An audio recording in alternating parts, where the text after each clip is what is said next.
Before anything else, on behalf of all the members of the House Committee on Dangerous Drugs, I would like to extend my heartfelt felicitations to our law enforcement agencies, the PIDEA, the NBI, the PIDEG, and the Bureau of Customs for a very, very fruitful campaign against illegal drugs under the administration of President BBM. All your hard work, diligence, and perseverance are bearing positive accomplishments. May you continue your dedication to duty, and may none of you be tempted to sell this country and our youth to this evil. From July 1, 2022, the very first day in the office of our president, until today, we have a total drug haul of almost 4.4 tons of shabu and 3 tons of dried marijuana leaves, aside from other drugs that have also been seized. Kasama na po dito yung sunod-sunod na nahuling malalaking halaga ng shabu, kailan lamang. Yung 200 kilos sa Mabalacat, Pampanga noong Agosto 25, yung 560 kilos sa Subic Port na dinala sa Mexico, Pampanga nitong nakaraang September 24, at itong pinakabagong apprehension, yung 323 kilos nung Miyerkules, October 4 sa MICP sa Maynila.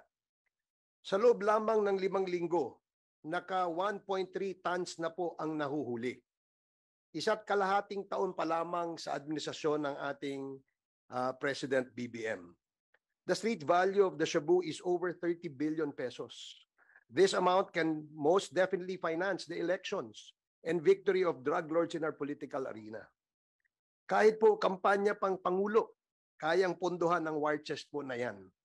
Mabuti na nga lamang at marami pa ring matitinong kawani itong ating mga law enforcers or units na nagbabantay ng ating kapayapaan.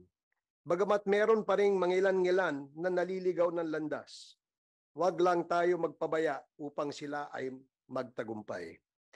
Kaya po magtulungan tayo. We will adopt a whole-of-the-nation approach on this problem. Lahat po tayo stakeholders.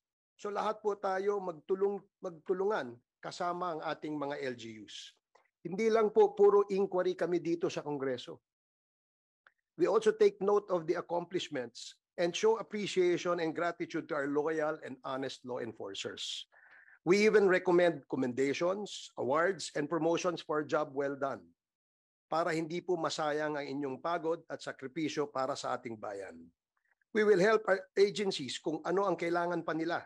Basta pangako nyo lamang po sa amin that you will remain steadfast in the performance of your mandate.